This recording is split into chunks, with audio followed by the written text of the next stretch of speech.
أعوذ بالله من الشيطان الرجيم بسم الله الرحمن الرحيم الحمد لله رب العالمين والصلاة والسلام على رسوله الكريم وعلى آله وأصحابه أجمعين।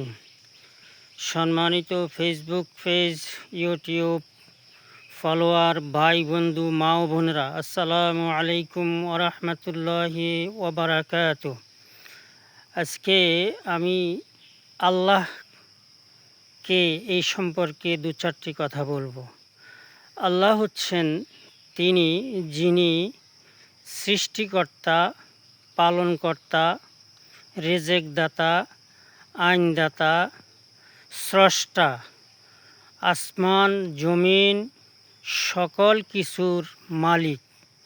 চন্দ্র সূর্য গ্রহ নক্ষত্র যত আছে সকল কিছুর মালিক হচ্ছেন আল্লাহ। এই আল্লাহ রাব্বুল আলামিন জমিনকে যেমন সৃষ্টি করেছেন তেমন আমাকেও সৃষ্টি করেছেন। তাই এই সৃষ্টির হিসাবে আল্লাহকে আল্লাহ হিসাবে মেনে নেওয়া এবং আল্লাহর বিধানকে ভয় করা, আল্লাহর সৃষ্টির গুণ কীর্তন করা এবং আল্লাহ যে আমাদেরকে রিজিক দিচ্ছেন, আমাদেরকে এই বড়িতে 3.5 হাত বড়িতে অসংখ্য নিয়ামত দান করেছেন, এই নিয়ামতের শুকরিয়া আদায় করা।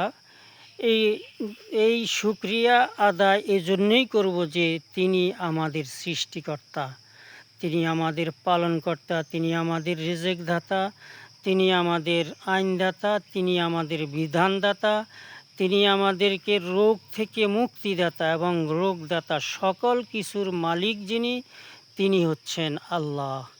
আল্লাহর উপরে এমন বিশ্বাস স্থাপন করতে হবে যেটা বন্দুকের গুলি মিস হতে পারে, কিন্তু আল্লাহকে বিশ্বাসের ব্যাপারে কোনো রকমের ত্রুটি বিচ্ছুতি থাকা যাবে না। আল্লাহ রাব্বুল আলামিনের উপরে গভীর বিশ্বাস স্থাপন করে আমাদের দিন যাপন করার তৌফিক দিন। আমরা এজন্য ইমানের শপথ বাক্যে সর্বপ্রথম যে বাক্য উচ্চারণ করি, আমানতু বিল্লাহ, আমরা আল্লাহর উপর ইমান এনেছি। এই ইমান আনার ব্যাপারে আমাদের কোনো রকমের ত্রুটি বিচ্ছুতি থাকা যাবে না। আল্লাহ রাব্বুল আলামিন কঠিনভাবে আল্লাহর উপর বিশ্বাস স্থাপন করে জমিনে যে কয়দিন তিনি হায়াত দিয়েছেন, হায়াতের জীবন কাটানো যায়, সেই তৌফিক সবাইকে আল্লাহ দান করুক। ওমা তৌফিকি ইল্লা বিল্লাহ। আসসালামু আলাইকুম ওয়া রাহমাতুল্লাহি তাআলা ওয়া বারাকাতুহু।